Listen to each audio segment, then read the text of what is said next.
la globalización. En realidad sí, ¿no? Y ese es el problema. Es muy complejo la cuestión económica.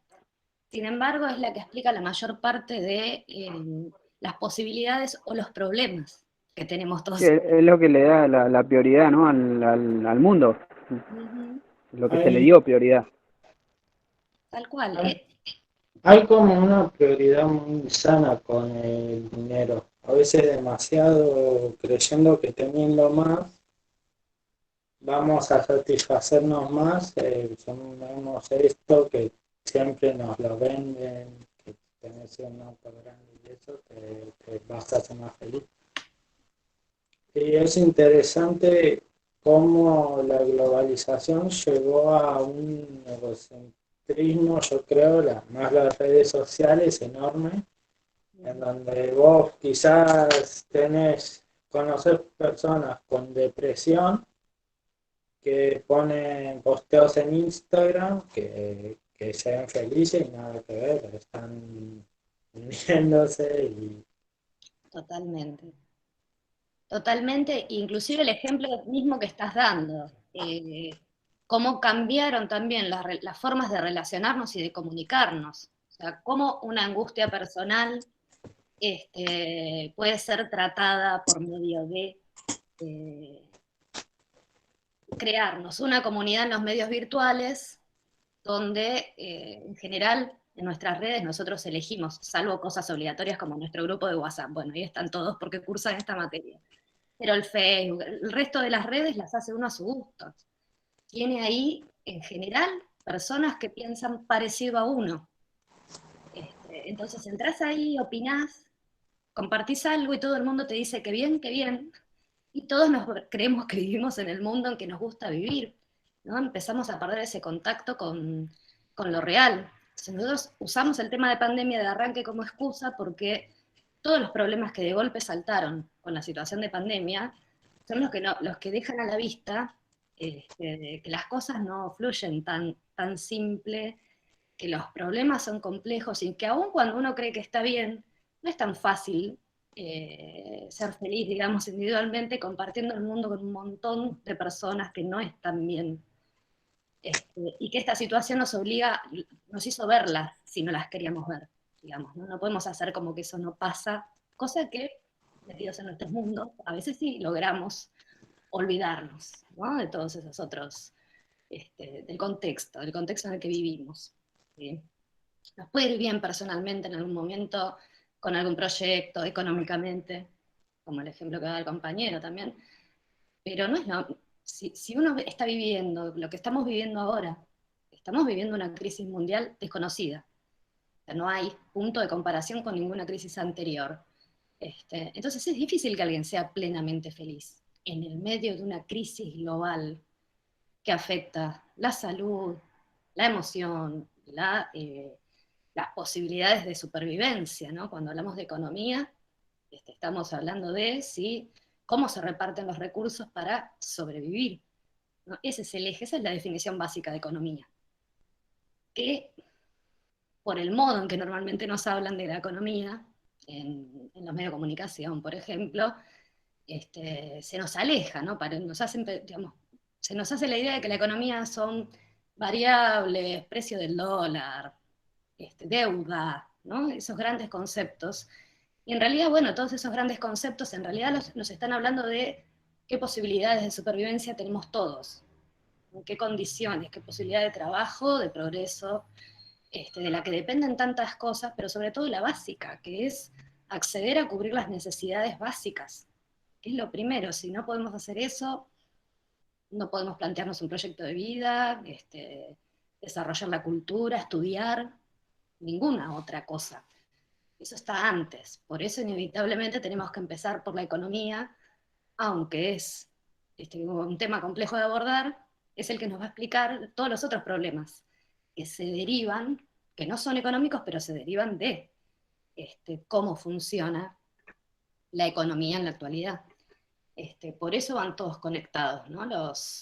Eh, los temas. Decimos, la globalización es un solo fenómeno que es multidimensional. Como por algún lado hay que empezar, simplemente para poder ordenarnos empezamos por la economía, pero aún en lo que vimos hasta ahora, por ejemplo, nosotros empezamos a trabajar el concepto de neoliberalismo, y vimos el caso de Chile.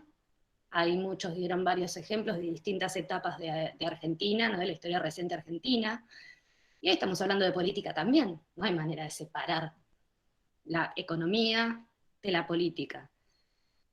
Porque en realidad la economía, ¿qué es? Una política económica, ¿no? Una decisión pública de un Estado que puede estar gobernado por un gobierno electo cuando estamos en democracia o por una dictadura, como los ejemplos que trabajamos en esa clase. Una dictadura que usa solo la fuerza, digamos, para imponer sus decisiones porque no tiene legitimidad, o sea, no ha sido electa. Lo que esa dictadura va a hacer no es algo para lo que la gente la eligió porque nadie la eligió. Entonces, tiene mucho que ver en qué contexto se desarrolla una economía. Por eso es un tema de ordenarse, ¿sí? En realidad estos temas que hablamos no son temas separados en el mundo real, son temas que separamos nosotros para entrarle de a poquito, ¿no? En distintos aspectos. ¿Alguna otra consulta, comentario? Profe, disculpe, no Sí. se entendió lo último porque se me corta. Uy, seré yo también, pues, que es una posibilidad. Bueno, retener esta idea de que el fenómeno de la globalización es complejo, incluye un único fenómeno de transformaciones económicas, políticas, culturales, y que el hecho de que nosotros empecemos hablando de economía, después vayamos a seguir con política, después con lo cultural, es solo para poder ordenarnos en el acercamiento a ese fenómeno, pero no porque en la realidad uno pueda encontrar un problema puramente económico que no tenga consecuencias o causas políticas, culturales, o sea, todo en el mundo real, digamos, todo esto viene integrado, por eso es complejo. Analizar, ¿no? Una palabra que usamos todo el tiempo en educación, vamos a hacer un análisis, en alguna consigna que les di, seguramente les puse análisis también, significa eso, separar por partes, ¿no? Cada componente de un fenómeno complejo para poder acercarse en el detalle. Eso es lo que estamos haciendo. En la primera clase, cuando vieron el video de Oppenheim, que es un autor que después vamos a leer más adelante un texto también, y ese cuadro con las teorías generales, ¿no? Las primeras ideas de globalización, vimos cuál es el problema global del que va a tratar la materia. Y en las siguientes entramos a uno de los aspectos de ese problema, que es el aspecto económico. Venimos trabajando con el neoliberalismo, porque es la teoría económica y también la práctica económica que ha conseguido globalizarse y ser la que más permanentemente se aplica hace por lo menos unos 40 años en el mundo. Entonces, si queremos analizar cómo estamos económicamente hoy, en general lo que vamos viendo son medidas o consecuencias de este programa del neoliberalismo, que es el que leímos en la clase de Milton Friedman, este premio Nobel norteamericano, que efectivamente diseñó esa teoría económica, y a lo que es menos común, en ese caso en particular, él mismo hizo las relaciones políticas para encontrar gobiernos que aplicaran su idea, ¿no? Que la llevaran a la práctica efectivamente tal como él las había diseñado. Eso es raro. En general los gobiernos pueden tener, no sé, obviamente distintas posiciones sobre la economía, pero no son los ejecutores de una teoría, sino que consumen o van tomando medidas acordes al contexto. En el caso de Milton Friedman, fíjense que en esa clase se habló porque se lo llamó así, el experimento chileno, justamente por lo particular de la situación. Él tuvo, digamos, un país a disposición para poner a prueba su teoría. Un gobierno autoritario, fuerte, por ser autoritario y fuerte, ¿no? De recurrir a la fuerza, podía implantar ese modelo hasta las últimas consecuencias, aunque generada algún problema social o alguna resistencia. Un gobierno democrático tiene muchas más limitaciones, no puede hacer tan fácil cualquier cosa porque se rige con la Constitución, y la Constitución no permite, por ejemplo, los niveles de represión que hay durante una dictadura militar. Para las dictaduras, ustedes dieron en el foro, compararon la dictadura de Pinochet de Chile con la del 76 en Argentina, y después trajeron ejemplos de etapas democráticas, ¿no? La década del 90 como otro momento donde también se aplicó fuertemente la idea y las medidas o el programa neoliberal. Y en realidad, yo entiendo que desde el punto de vista de ustedes hay cosas que deben parecer que fueron hace un montón, como la dictadura argentina o la de Chile. Sin embargo, hay un montón de esas cosas que leyeron en esa clase que las estamos escuchando todos los días. Son viejas para nada, porque son completamente vigentes, ¿no? A los argentinos no hubo una sola generación que nos preocupara, por ejemplo, la inflación. Sí, mi padre con 50 años sufrió la dictadura y sí, pasó hace un montón, pero te cuentan que porque ellos la vivieron. Exactamente. No lo sufrió tanto, pero sí que tuvo amigos que perdió, familiares, corriendo porque quería el hermano estudiar psicología y psicología estaba prohibida y te decís, entonces, ¿cuánta es la distancia a la que estamos de esa época? ¿Es viejo o es muy actual? Hay una parte que es muy actual. Evidentemente, por empezar, 50 años en la historia del hombre no es nada. En la vida de una persona sí es toda su vida, pero en la historia del hombre no es nada. O sea, los procesos, un proceso histórico dura. Así que por más que desde el punto de vista individual parezca mucho tiempo, no hay procesos más cortos que eso. Un siglo es lo mínimo que puede durar una etapa, ¿no?, en las sociedades. Así que estamos inmersos todavía en ese proceso, por supuesto evoluciona. Hoy no tenemos, no podemos decir lo mismo de todos los países de Latinoamérica, pero en general no tenemos, no hemos vuelto a tener dictaduras excesivamente represivas, las prácticas de desaparición o ese tipo de censura como cuenta el compañero, ¿no?, que es un buen ejemplo de esto que les digo que es complejo. Esas dictaduras tuvieron un proyecto económico y sin embargo también para aplicar ese proyecto económico persiguieron carreras, pensadores, músicos, prohibieron libros, o sea, hubo toda un efecto sobre la cultura que no parecía algo ligado directamente, sin embargo sí tenía que ver con esta cuestión del orden, ¿no?, de la obediencia. Como varios de ustedes pudieron explicar bien en esas clases, el problema con el neoliberalismo es que es, como dice Naomi Klein, una política de shock. Es como que imponen miedo, ¿no, profe? Claro, ¿Puede ser? esta idea del shock, dejarnos a todos en shock con algo que es repentino, que asusta, que no nos deja reaccionar. Como mecanismo que permite justamente que se tomen medidas que si nosotros pudiéramos estar como ciudadanos muy atentos, nos daríamos cuenta que son perjudiciales, por lo menos al principio, ¿no? Nos vamos a meter en el debate profundo económico de si funciona o no funciona el neoliberalismo.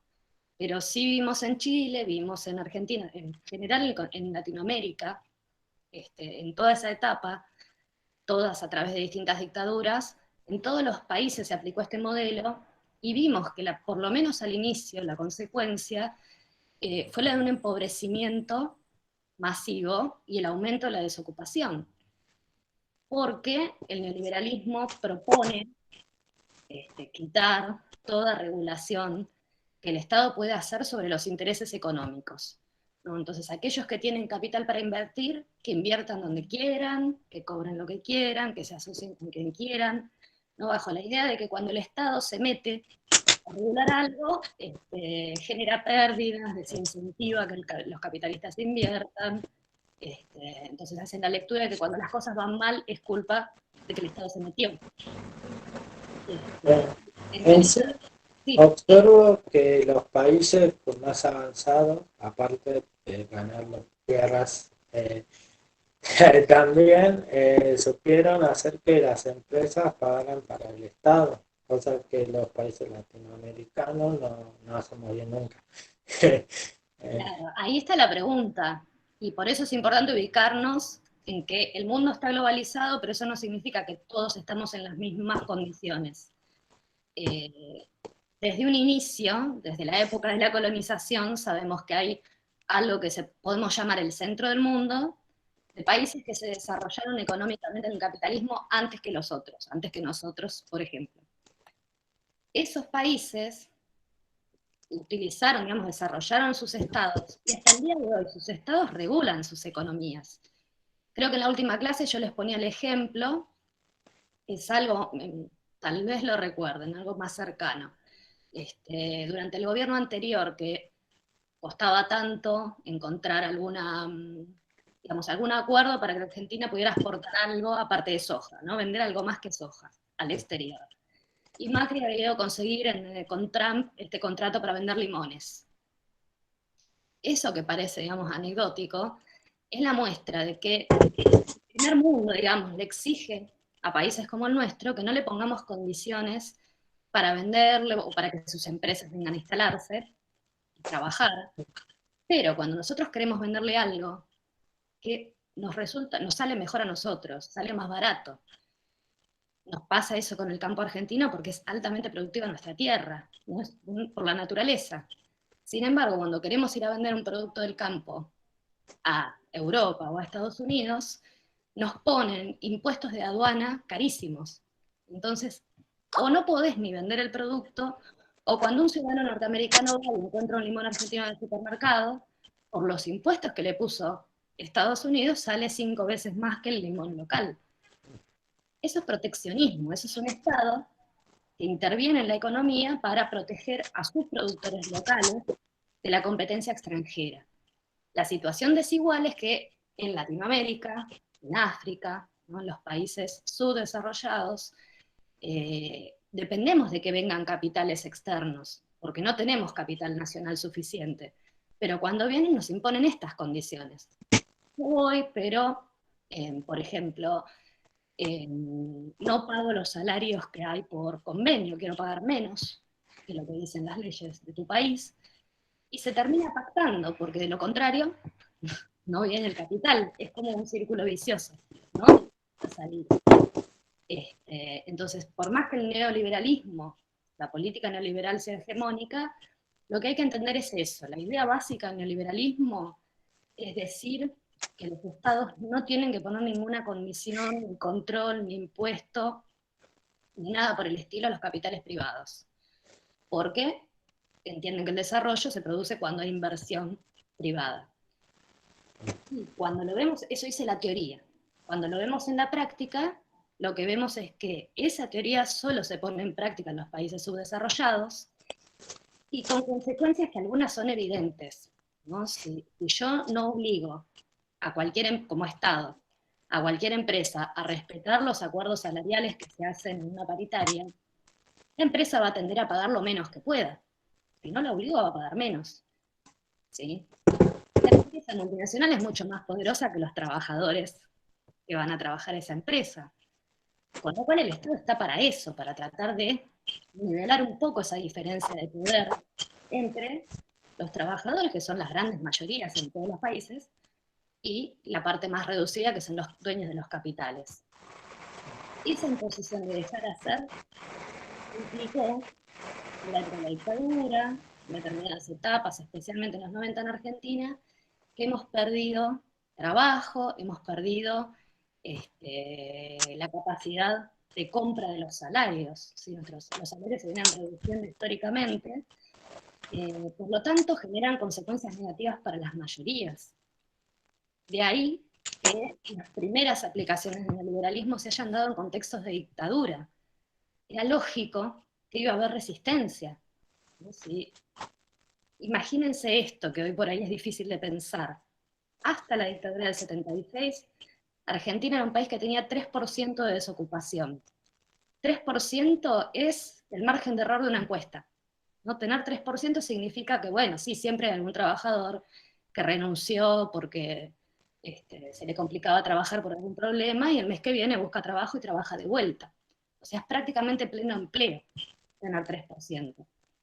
Así entramos a la dictadura del 76 y cuando salimos, ya salimos con una desocupación permanente de 2 dígitos que nunca más bajó de ahí. 9% es lo más que hemos podido achicarla en algún momento. Y se dio vuelta la economía. Hasta la dictadura del 76, en Argentina teníamos una industria en desarrollo, que le faltaba un montón, pero se había desarrollado mucho también, automotriz, metalúrgica, teníamos nuestra propia marina mercante, nuestros barcos para subir la mercadería y mandarla al país donde la exportamos, entonces no teníamos que pagar el transporte, el flete a nadie. Es carísimo, imagínense lo que es pagar un barco para mandar algo a China, ¿no? De lo que estamos hablando. Fabricábamos el barco y éramos dueños del transporte. La energía, las comunicaciones, los medios de comunicación, las rutas, el petróleo, todo era estatal o en empresas mixtas.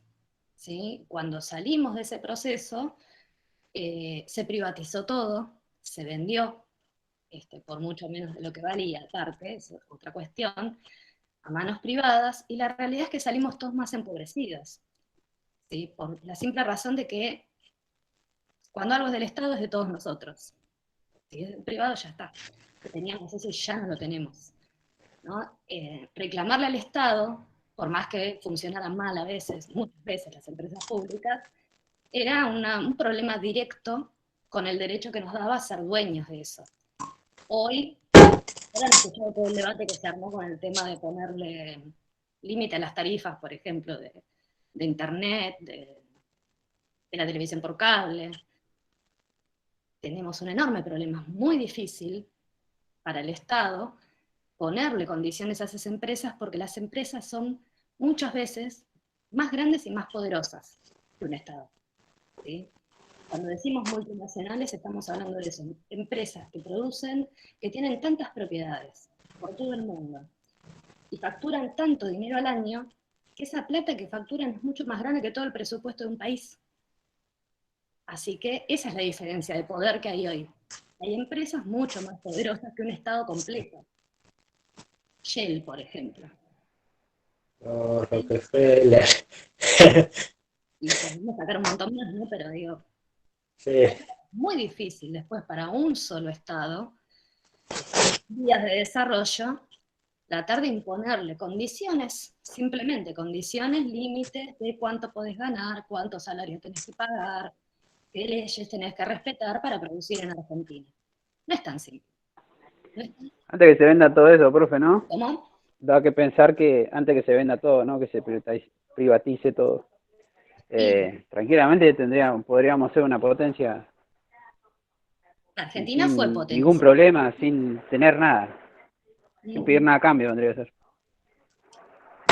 Ustedes piensen qué enorme problema que es contar o no contar con las bases para producir cualquier cosa. O sea, ser dueño del petróleo y de la energía eléctrica y del gas, ¿no? O sea, de todas las fuentes de energía, si son del Estado, el Estado puede decidir, por ejemplo, en algún momento, subsidiar a las pequeñas y medianas empresas el costo de esa energía para que no les sea tan cara y puedan crecer, ampliarse, dar más trabajo, y bueno, en un momento reducir ese subsidio porque las empresas ya están bien y pueden pagar un poco más. Lo puedes hacer si es del Estado, si no, no. Cuando se achican esas regulaciones, en general ocurre lo que sí deben tener fresco, porque bueno, fue el proceso que estuvimos pasando estos últimos años. Se quitó la regulación de la tarifa de la luz y la luz aumentó en 6 meses un 2000%, ¿no? Y los salarios, como mucho, habrán aumentado un 50%. Nos hicimos todos más pobres, porque la luz hay que pagarla, la necesitamos como la comida, es un bien esencial. Eso como ciudadanos particulares. Y después, que por ahí, no sé, una empresa que producía heladeras tenía dentro de sus costos, no sé, cuando pagábamos una heladera, el 3% de ese precio era el precio, el costo de la luz de esa empresa para hacer la heladera, y después pasó a ser el 20%. Entonces, las empresas primero nos aumentaron los productos a nosotros, y cuando a nosotros ya no nos alcanzó para pagar cualquier precio por los bienes, empezaron a quebrar porque ya no podían vender. No es una cadena. Es que una observación que veo es que muchos echan la culpa, todos le echan la culpa de las empresas. Y yo les digo, pero el tema no es la empresa si tiene para producir, va a producir, y el empresario no le importa cuánta gente tenga que explotarlo, todo, va a hacerlo. El tema es qué hace el Estado en cuestión de ese trabajador que va a ser explotado. Exactamente. Ahí ese es el debate central del neoliberalismo. El neoliberalismo dice que si el Estado no interviene, se va a producir tanto y va a crecer tanto la economía que en algún momento esa riqueza va a empezar a llegar a todos los que al principio la pasen mal.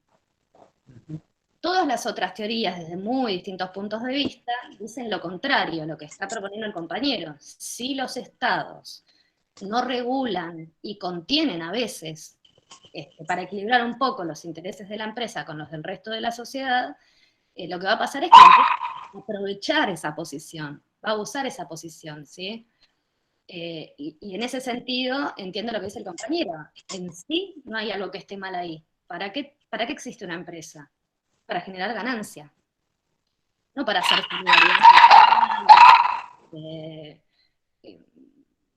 un beneficio público. Su fin es generar su ganancia.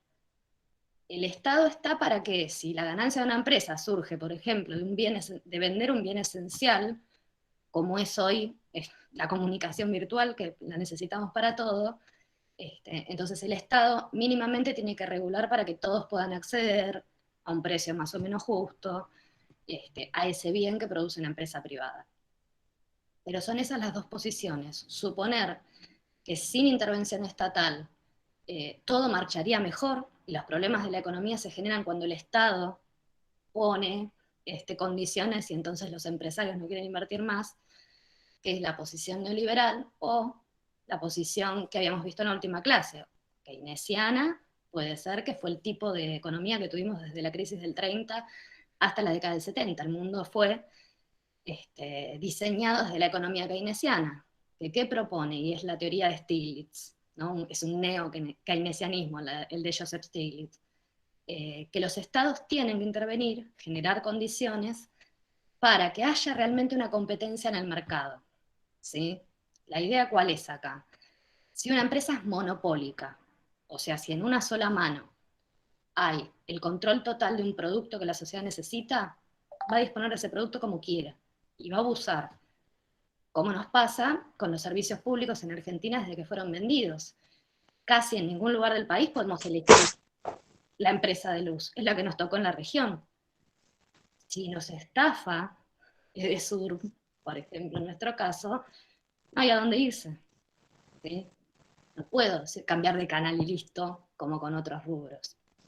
Entonces, lo que hizo el keynesianismo fue generar políticas en las que el Estado intervenía para asegurar que hubiese muchas empresas ofreciendo los mismos productos para que compitieran entre sí. Ninguna pudiera abusar, porque si alguna me quiere cobrar un montón y puedo elegir 5 más, me voy a otra más barata. Simple.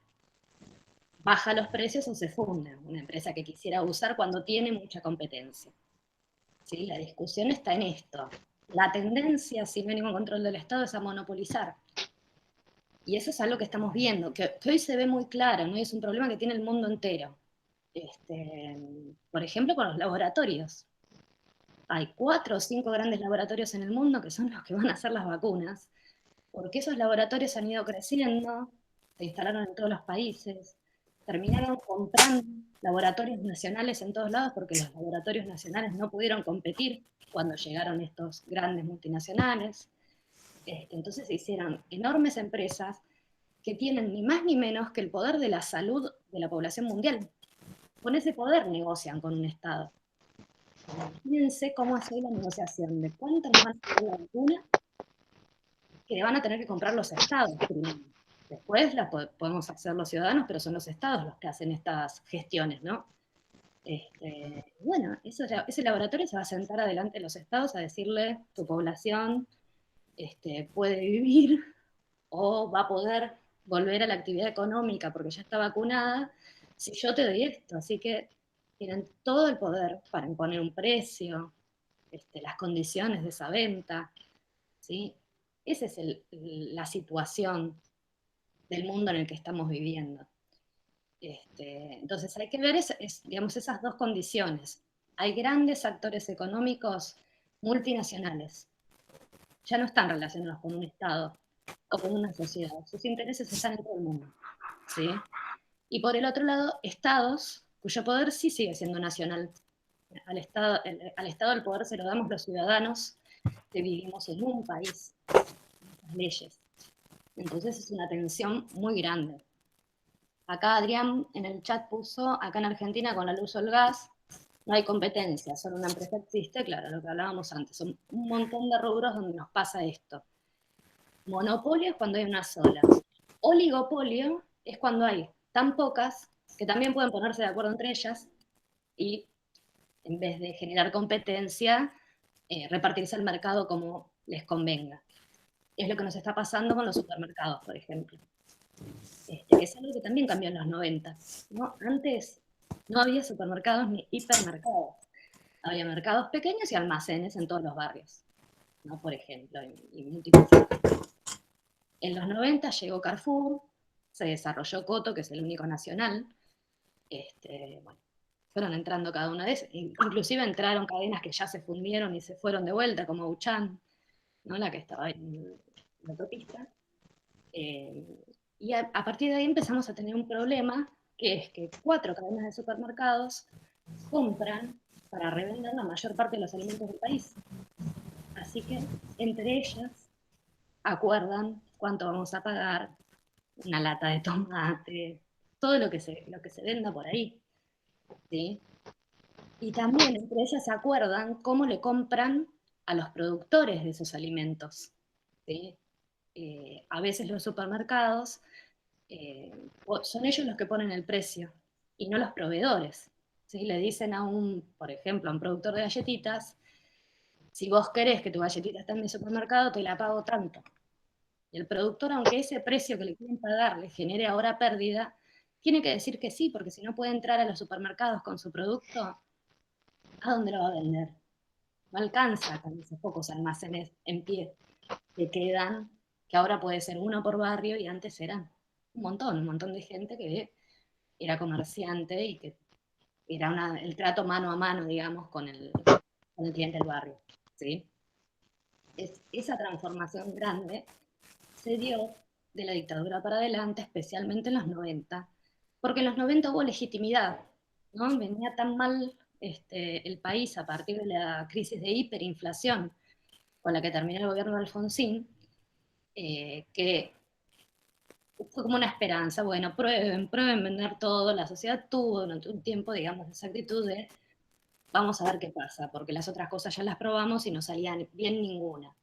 Entonces, hubo, por supuesto, una parte de la sociedad sí resistió la venta de los trenes, ¿no? Estas privatizaciones, pero una buena parte tuvo expectativa, creyó que realmente se podía mejorar la situación con esas políticas y después al final no ocurrió, no fue tan así.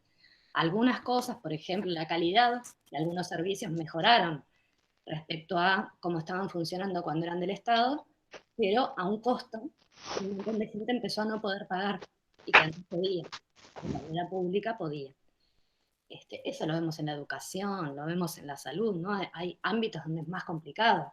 La educación privada y la salud privatizada, bueno, hoy también nos muestran las consecuencias, ¿no? De esas desigualdades en el medio de pandemia, ¿no? La idea que nos hacemos de que si tenemos una prepaga por ahí, nos podemos pagar un hisopado, nos podemos internar cómodamente, y si no tenemos nada, nos da miedo avisar si nos sentimos mal, porque no sabemos a dónde nos van a llevar, no sabemos si vamos a encontrar cama, son esas desigualdades las que afloraron claramente por los problemas que estamos atravesando hoy, pero que ya existían. Ninguna empezó ahora, lo que ahora quedaron fueron todas más visibles, ¿no? Eso es lo que quisimos decir en el arranque, en la primera clase esa con las reflexiones de Oppenheim. Les comento que la siguiente clase que van a encontrar, ¿sí? Que la publico en 15 días, y vamos a volver a ese cronograma de 15 días. Hoy tenemos clase, en 15 días les publico otra clase, y de ahí en más cuenten, siempre cada 15 días va a haber alguna novedad, o clase en el aula, o algún otro Meet, lo vamos viendo, pero con un cronograma quincenal. Y lo que vamos a tener en la próxima clase es un cierre de este tema para ya entrar al ámbito político. Entonces, es un texto de Pierre Bourdieu. Les pregunto primero si ya leyeron de casualidad algo de Bourdieu, que es bien conocido, ¿sí? En práctica vieron algo, no sé dónde, o pedagogía, de casualidad. ¿Están teniendo todas las materias ustedes o hay alguna sin profe? Estamos teniendo. Estoy intentando acordarme. Estamos teniendo todas, pero algunas con más frecuencia que otras, digamos. Organizadas de distintas maneras. Claro. Bueno, a Pierre Bourdieu, si no lo ven todavía en esas materias este año, ya lo van a ver porque es especialmente un sociólogo de la educación, ¿no? Y que se dedicó a Analizó en sí el capitalismo, el cómo convierte todo en algo para suyo, como el movimiento hippie, por ejemplo, ¿no? cómo se absorbe, sí, ideológicamente. Bueno, Bourdieu se ha dedicado, entre otras cosas, a analizar por qué si la escuela, ¿no? Como institución, nació con la idea de que una vez que toda la ciudadanía pudiera acceder a la educación, entonces iba a poder tener un mejor trabajo y progresar socialmente, porque si eso es así, hace 200 años las sociedades no solo siguen siendo desiguales, sino que es cada vez más grave el problema de la desigualdad, ¿sí? Porque si todos podemos terminar la primaria, si la mayoría puede terminar la secundaria, ya no alcanza para el ascenso social, para asegurarse un buen desarrollo económico, digamos, en la vida, o al menos para la supervivencia. Se ha dedicado a explicar eso, qué cosas hacemos mal, qué falla en el mecanismo escolar, por lo cual, aunque todos vayamos a la escuela, no todos podamos después hacer rendir ese aprendizaje y ese título para el progreso económico, digamos, en la vida, para ascender de clase social, por ejemplo. Y esa es la temática. En este texto, que es bien cortito, que vamos a leer para cerrar, Bourdieu habla del neoliberalismo, pero ya no analizándolo como lo venimos trabajando como teoría económica en sí misma, sino en sus efectos, ¿sí? Bourdieu falleció en el 2002, francés. Así que en Europa, digamos, recién estaba empezando a aplicarse alguna medida neoliberal. Y él escribe un artículo que acá salió publicado en el diario Clarín en ese momento, es una columna de domingo, digamos, del diario Clarín, donde él lo que muestra, o en lo que reflexiona, mejor dicho, son las consecuencias sociales y culturales que puede producir en una sociedad que se aplique la política neoliberal por mucho tiempo, ¿sí? Y el artículo lo llamo Guerra de todos contra todos. Así que el texto cortito se los voy a publicar con esa consigna. La consigna va a ser, según lo que dice el autor, pensar por qué relaciona los efectos del neoliberalismo con el retorno en las sociedades de lucha de todos contra todos, ¿sí? Que se supone que es algo que con las leyes, la justicia, los sistemas democráticos quisimos evitar, no tener que pelear a vida o muerte para sobrevivir, porque las leyes y los estados nos protegen y nos ayudan a desarrollar nuestras vidas sin tener que cuidarnos la espalda, digamos así, ¿no? Él lo que va a decir es que el efecto finalmente va a ser un retorno de la lucha por la supervivencia, digamos así, ¿no?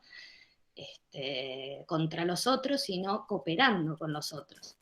Así que, si bien habla de neoliberalismo, van a ver que ahí cambia el sentido del análisis, ¿no? Enfoca en otras cosas.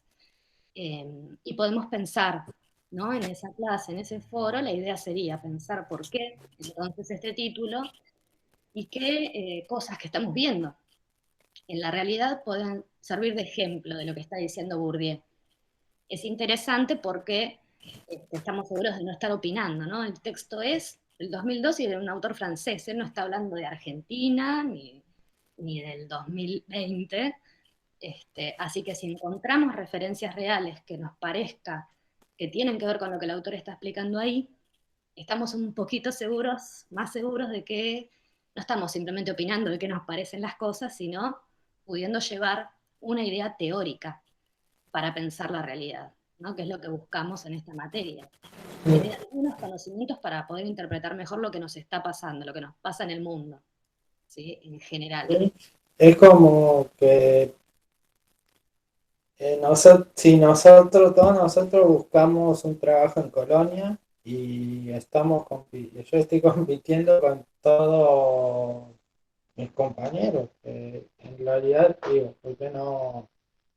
¿Qué sé yo hago una clase, no me paga él le enseña algo, yo le pago, le promociono, y en lugar de eso, yo abro mi gimnasio, ¿no? Con una suposición. Y yo debo ser mejor que mi colega para vender más. En lugar de decir, ¿qué tal si hacemos esto? Nos juntamos, hacemos una cooperativa, ¿no? Nos beneficiamos los dos. Y que no todos piensan de ese modo. Eh, entonces, al haber tanta competencia, uno se deja de fijar en lo que le puede beneficiar tanto a él como al otro. Y empezamos una rosca en donde uno debe ser mejor que el otro. Uno debe innovar más que el que trabaja para lo mismo. Tal cual. Y eso que estás referenciando tiene que ver con la idea del individualismo. El problema es que nos empezamos a sentir únicos, mejores, pero no solo desde el aspecto egoísta, sino también a sentir que si no me salvo yo, tampoco me salva nadie, y entonces empezamos a tener estas actitudes, competir en lugar de cooperar, y que por supuesto tampoco no es algo que se nos ocurre, que se nos genera solo por una cuestión ideológica. Es algo que la práctica, digamos, ¿no? La experiencia en la vida nos enseña. Yo siempre uso este ejemplo que supongo que sigue funcionando. Yo tuve una experiencia hace mucho, en el 2000, que todavía estaban entrando estas cadenas internacionales. Yo me había recibido, pero todavía no había conseguido trabajo con el título. Entonces me había anotado en todas las agencias de trabajo temporario que había, por cualquier cosa, lo que me saliera, ¿no? Necesitaba trabajar. Y entré como refuerzo para, no me acuerdo si era el Día de la Madre, alguna fecha, a la tienda CIA, que era igual a las que ahora son las Popel, digamos, ¿no? Una de estas tiendas que venden en cuotas de todo. Con tarjeta a la gente venden en cuotas. Y el proceso allá adentro era terrible. Yo sé que hay muchos supermercados que son así, las cadenas de cines internacionales también funcionan así. O sea, todo el mundo rotando por todos los puestos, compitiendo todos con todos durante 2 meses a ver quién se queda con el único puesto en blanco que en realidad iban a ofrecer. En una situación en la que, les estoy diciendo año 2000, y el país estalló en el 2001, ¿no? Era el peor momento, nadie tenía trabajo. La situación era desesperante para mucha gente. Casi todas las personas que estaban ahí compitiendo por ese puesto tenían hijos que mantener, alquileres que no podían pagar, o sea, situaciones desesperantes. O sea, todos teníamos los mismos problemas, digamos, básicamente, y la situación en la que se te ofrecía trabajo, en lugar de generar la posibilidad de ayudarnos entre todos a resolver nuestros problemas, nos ponía en la situación de ir contra el otro, porque o si salva a él o me salvaba yo, ¿no? Esa es la situación que se genera en el espacio laboral también, y hay que sobrevivir, ¿no? Entonces, ese tipo de prácticas no eran, acá eso de rotar, training, todas estas palabras que se usan ahora, agencias temporarias, no existía antes de los 90 tampoco. La historia de un trabajador antes de los 90 era de película. Entraba a barrer en el taller mecánico del barrio, después iba juntando un poco de plata, podía comprar la primera herramienta, aprendía y se ponía a su taller. Era así. Y en una fábrica lo mismo, la gente empezaba en mantenimiento y llegaba a poder estudiar mientras trabajaba, y algunos hicieron la carrera completa y fueron gerentes de mantenimiento, gerentes, existía. Y trabajaban 30 años en la misma empresa y se jubilaban. Eso que yo ya no conocí, y ustedes menos todavía, ¿no? Que ya no es así esa estabilidad. En el Estado es otra cosa, ¿no? Si la docencia, todavía quedan algunos rubros del Estado donde podemos tener más estabilidad laboral, pero no el mismo respeto ni los mismos salarios que en otros tiempos. Entonces, digamos que la función, yo entiendo, yo les di al principio el diseño curricular de la carrera para que vieran qué dice que hay que hacer en esta materia y qué les proponía yo en mi programa.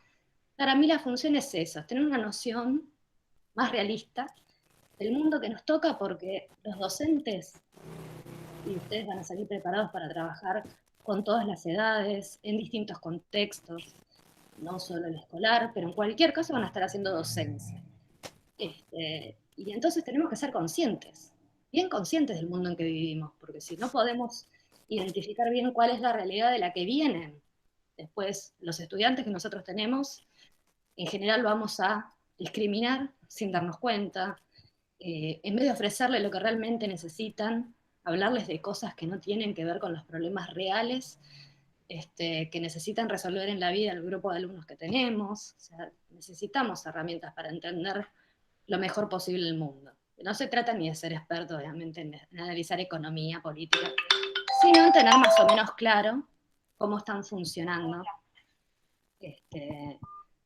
cómo están funcionando esos distintos ámbitos que a veces parece que están muy lejos de nuestra vida cotidiana y que en realidad una situación como hoy nos deja claro que estamos dependiendo de ellos. ¿Sí? Por ejemplo, Shell. Es una empresa holandesa, está todo bárbaro, pero el precio de esos productos que podemos pagar o no tiene que ver con la ganancia que Shell quiere sacar cuando vende el petróleo, la energía que se usa para fabricar cualquier cosa, ¿sí? Ya tengo que apagar el celular porque ven que llama y llama y llama. Ahí está. Bueno, ¿alguna consulta sobre esto? Y la dinámica de las clases es la oportunidad de hablar, a ver cómo hacemos para organizarnos y que puedan ponerse al día y que no les siga pasando otra vez estos atrasos que tuvimos en el primer cuatrimestre. ¿Queda claro cómo trabajamos en los foros? ¿Sí? Les pregunto a los que no han intervenido, por ejemplo, para saber por qué no han intervenido y cómo lo podemos solucionar.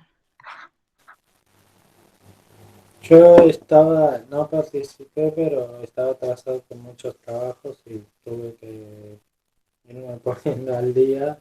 Cuando ya tenga los trabajos, los entrego todos juntos. Pero ya los estoy haciendo y me falta terminarlo uno y ya los entrego. Bueno, 2 o 3 cosas al respecto. Primero, si no pueden, porque la aplicación no les anda bien, por la razón que sea, responder por el foro, pueden mandar por mail o por el WhatsApp perfectamente. Ay, Dios.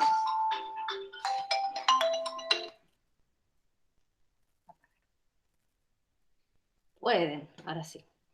Entonces mandar por el medio que les sea más cómodo, porque sé que el Classroom muchos se les cuelga, o sea, Tiene sus pros y sus contras, claro. El pro es que queda todo ordenado ahí, a la vista, que en cualquier momento pueden entrar y volver a recuperar los textos, una clase, ver qué se había dicho, que queda todo ahí. Así que para ordenarnos está buenísimo, pero a veces este, puede ser complicado Pero, entrar a profe, de trabajar. mi parte, Ujú. necesito organizarme mejor. Capaz que yo me organizo mal en lo que es las clases y esas cosas, pero estoy poniéndome al día. Sin falta, esta semana está todo ya. O sea, no, me voy a poner al día, sin falta. Bueno, es importante y obviamente en el momento, hay dudas que solo surgen en el momento que se pongan a leerlo y a tratar de contestar. En los foros de las clases y en el WhatsApp, los dos lugares se puede preguntar lo que sea, ¿sí? Lo mismo ahora que va a aparecer una clase nueva, participar en ese foro no implica este, necesariamente tener la respuesta perfecta a la consigna, porque no existe la respuesta perfecta. Cada uno lo que tiene que hacer ahí, como si fuera la clase presencial, es ir comentando lo que comprendió, cómo interpretó el texto, preguntar ahí las dudas que le puede haber generado, para seguir armando, digamos, la respuesta a esa consigna entre todos. ¿Sí? Entiendan los foros como si fuera la clase, pero escrita y extendida en el tiempo. Todos vamos hablando, todos nos vamos escuchando, todos planteamos consultas y a veces, por eso es importante que lean los foros, porque a veces la duda que ustedes, con la que ustedes empezaron, ya la planteó un compañero, ya está respondida en una intervención de los compañeros también, como nos pasa en clase. ¿Sí? Entonces, atrévanse a escribir, a preguntar, ahí en público, a preguntar las cosas en el foro, porque es la clase y es lo que nos permite ir haciendo entre todos. ¿Sí? No es necesario que cada uno, cuando entra al foro, repita todo, algo que ya se dijo. Lo interesante es plantearse una pregunta nueva, pedir una aclaración, agregar lo que todavía no se dijo, ¿sí? Hay que tratar de mantener como un diálogo ahí. La consigna solo nos indica de qué tema queremos hablar, cuál es el tema del que vamos a hablar en esta clase, pero debe ser dialogado, como nos pasa ahora, no habla cada uno y el que habla después sigue completamente desconectado de lo que dijo el compañero o de lo que dije yo. Diálogo, ¿sí? Pero en forma escrita y diferida. Yo eso lo sigo sosteniendo porque son muchos los que tienen dados vueltas sus horarios de trabajo, sus obligaciones por esta situación. Entonces, basarnos nada más en esta reunión, fíjense que en el aula son más de 50, ahora somos 13, fuimos 16, 17 como máximo. Entonces es mucha la gente que por distintas circunstancias no puede integrarse al Meet. Por más que lo grabemos y lo mire después, no puede ser nuestro único medio, evidentemente, para llevar la clase. El aula sí, porque el aula se puede ver en cualquier momento, ¿sí? Lo que les voy a pedir también de acá en adelante es que no pierdan la comunicación, ¿sí? Pase lo que pase, si ustedes están ahí, están cursando, pero no están pudiendo se atrasaron, no pueden completar una clase, avisen que están ahí, avisen si tienen un problema, porque es la única manera de saber. Si estuviéramos en el instituto, voy 2 clases seguidas y me doy cuenta que falta alguien porque no lo veo y pregunto. Pero acá es como que todo es a ciegas. Ustedes y yo, si yo me desaparecía y ni les avisaba que me sacaba licencia, les pasaba lo mismo. Pónganse en mi lugar, a mí lo que me pasa es algo parecido. Hay gente que si no entró a contestar al foro, no sé si está o no está, no es solo que sé que debe un trabajo, no sé si está directamente, ¿sí? Si le pasó algo, si decidió no cursar, si no puede ahora, pero va a hacerlo después, no sé nada. ¿Sí? Entonces no pierdan esa comunicación, porque este cuatrimestre va a pasar volando, siempre. El segundo cuatrimestre es como más corto y más rápido, y más en este contexto, entonces lo que sea lo tenemos que ir llevando y tenerlo hablado para que en el momento que haya que tomar una decisión para cerrar aprobando la cursada o no, realmente sea lo más justo sin que ninguna oportunidad para aprobar la cursada se pierda por esto, por lo menos que no sea por esto, que no nos comunicamos, digamos, ¿sí? Traten de tener esa comunicación y esos avisos. Y bueno, para eso está el grupo de WhatsApp también, ¿no? O sea, no dejen de preguntar por el lado que sea. Y bueno, el tema, la cuestión de ponerse al día, saben que es completar sus intervenciones en los foros. ¿Sí? Así que si para hacerlo encuentran alguna dificultad con los contenidos, bueno, pueden revisar este Meet, que lo voy a subir ahí al tablón del aula, apenas se descargue y lo pueda subir a YouTube, lo comparto en el aula. Así que por ahí, para recuperar el hilo del primer cuatrimestre, ver de vuelta lo que hablamos hoy puede ser útil para ustedes y para los que no están. Y con eso guiarse para ir completando lo que les falte del primer cuatrimestre. De todas maneras, yo les recomiendo que el principal esfuerzo lo pongan en ir al día en este cuatrimestre, ¿no? Eso es lo esencial, no seguir acumulando eso. Llevar este cuatrimestre lo mejor posible y organizarse para tratar de ir completando lo que hacia atrás está faltando. Porque si no van a seguir, nunca van a poder tomar un hilo, ¿sí? Y en algún momento, si pensamos en que haya un momento para recuperar o para compensar algún contenido, es mejor tener el segundo cuatrimestre redondo, ¿no? Al día, completo, aprobado, y en alguna instancia recuperar el primer cuatrimestre y no tener toda la cursada muy dispersa porque se les va a complicar a ustedes, no porque no pudieran, pero si deben un trabajo sobre economía, otro que sobre política, otro que su cabeza es la que se va a cruzar los cables, ¿sí? Entonces yo les recomiendo eso. Traten de seguir el ritmo de las clases nuevas cada 15 días en este cuatrimestre y en los momentos que pueden completar hacia atrás, pero no perder, no por ponerse a completar, empezar a atrasarse en esta segunda parte del recorrido, ¿sí? Para mí es lo más ordenado porque alguna instancia, como tenemos todos los años, ¿no? Es en la presencialidad también, de recuperatorio de contenidos que hayan quedado pendientes, va a haber, y es más simple enfocar en un cuatrimestre y tener uno aprobado que tener que recuperar contenidos de todo el año, ¿sí? Cosas sueltas de todo el año. Es difícil organizarse para pensar en hacer, por ejemplo, un trabajo integrador con lo que faltó, ¿sí? Entonces es mejor seguir de acá para adelante y así vamos todos juntos de acá para adelante, ¿sí? Yo no las puedo asegurar porque yo tengo este problema. Saben que la materia es de un módulo solo. En realidad el horario es 4:30. De 4:30 a 5:30. Yo de 1 a 3 tengo clase en otro instituto y a las 6:30 también en otro instituto. Otro más, son 3 distintos el lunes. Entonces yo siempre Meet no puedo hacer. Arreglé con la profesora para estar segura de que Paula no tuviera programada con ustedes el Meet para empezar un poquito más temprano, porque por acá no es tan fácil. En el aula nos manejamos de otra manera, pero por acá necesitamos un poquitito más de tiempo para que vayan conectándose, para cerrar, para ser más claro. No es lo mismo concentrarse, digamos, acá que en el aula. Entonces, por eso no puedo hacer siempre Meet. O sea, siempre voy a tener que coordinar con la profe, primero, así que no los podemos programar y listo, sino que sea algo que no se cruce con ella, que tiene el horario más temprano, que se lo estamos usando, digamos. Así que yo tengo como idea que en este segundo cuatrimestre, cada vez que terminamos un tema, no una clase, sino todo un tema, podamos tener un Meet para repasar ese tema, ver qué hicieron, ver qué pudo haber quedado pendiente, ¿sí? Entonces podríamos llegar a tener 2 o 3 Meet de acá a fin de año, más. Y en el medio, clases con la misma dinámica que hasta ahora en el Classroom, ¿sí? Foro, con intervenciones, con consignas breves sobre la clase, el material, el texto, el video, lo que sea que les presenta el contenido que hay que ver, ¿sí? Esa va a ser la dinámica.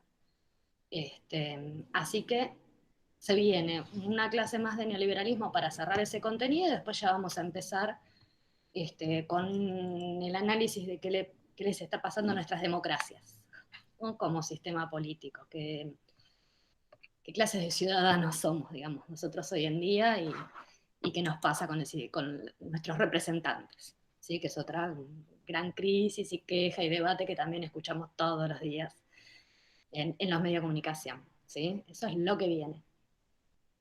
Bueno, ¿algo para plantear? ¿Alguna duda? ¿Alguna consulta? ¿Ninguno? ¿Seguro ninguno?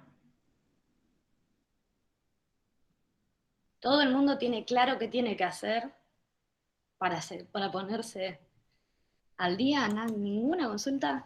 ¿Seguro? Escríbanme, ¿sí? Si no la tienen ahora, la consulta, no dejen de escribir. Así pueden ponerse al día y ya hacerlo más llevadero. Para ponerse al día, profe, es lo de hablar en el foro, ¿no? Tal Ir cual. comentando el foro. En cada foro de las 3 clases que Sí, tuvimos hasta ahora. claro. Sí. Bueno, guíense, Buenísimo. lean lo que ya está escrito hasta ahí, que esa va a ser la mejor orientación de qué hay que hablar en ese foro, ¿sí? Todos intervienen y yo ya comenté todo lo que cada uno intervino, perdón. Por lo tanto, en esas intervenciones yo también agregué cosas, o les dije que pensaran también en algún otro punto, o sea, lean hasta ahí el texto con el que había que trabajar o el video, y lean hasta ahí lo que ya se dijo, y eso es lo que mejor los va a orientar. Pero de todas maneras, pregunten para no quedarse que no quede ahí nada pendiente por no preguntar, digamos. Sí, que eso es lo que más me preocupa. Bueno, chicos, entonces, si no tienen nada para plantear, los libero. Será entonces en 15 días publicada la clase y ahí después vemos por el WhatsApp cuando programamos otro Meet. Y a la nochecita supongo que va a terminar de guardarse, descargar y todo, y voy a subir la grabación de la conversación de hoy. ¿Sí? Bueno, espero que sigan todos bien, lo mejor posible. ¿Sí? Buenísimo, profe, gracias. Igualmente, Gracias. profe. Nos vemos. Chao, profe. Chao, profe, cuídense. Chao, igualmente, Roseli. Chao, profe. Chao. Chao, profe.